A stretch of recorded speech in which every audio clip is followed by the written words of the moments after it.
Ça ne doit pas rester le même logo. Tous les temps, même chose. Si vous regardez même, je prends même un exemple très simple. Regardez la Startup Academy. Le logo de la Startup Academy au début, ce n'est pas le même logo aujourd'hui.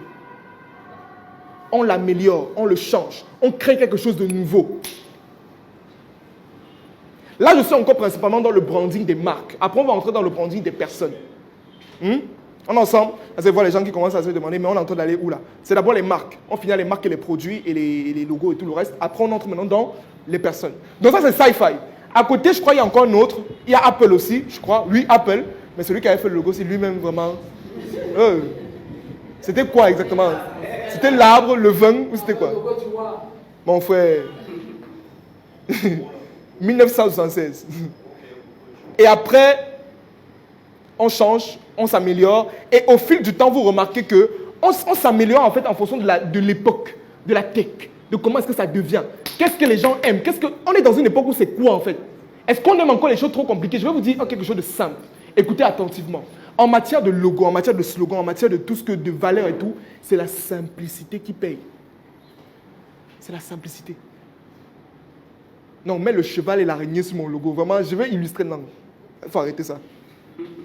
Faites des logos simples. Simples, mais qui parlent.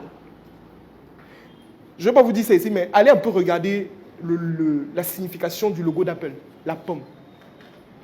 Vous allez comprendre qu'on est dans du religieux, on est en même temps dans la technologie. Quand tu vois ça, tu penses à quoi? Dans la Bible, ça te fait penser à quoi? Adam et Ève.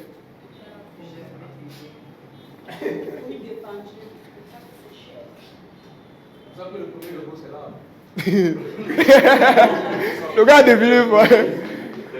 On est vraiment dans c'est de l'évolutif en fait. On essaie d'évoluer à chaque fois. L'époque change, les choses changent aussi. On ne reste pas même.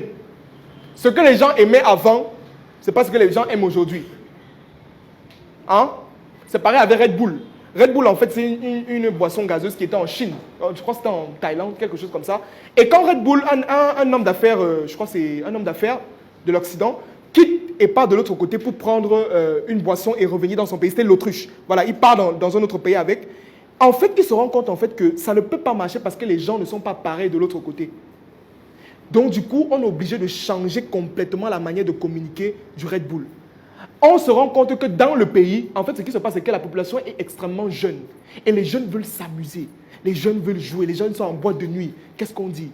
Red Bull vous donne des ailes. Red Bull vous permet d'avoir plus d'énergie pour vous amuser, pas pour être productif. C'est ce qu'il donne. Parce que dans le pays, là, les gens s'amusaient. Pour vous s'amuser. Vous savez que tu bois, tu peux rester toute la nuit à fêter. Et ça a marché. Les jeunes ne consommaient que ça.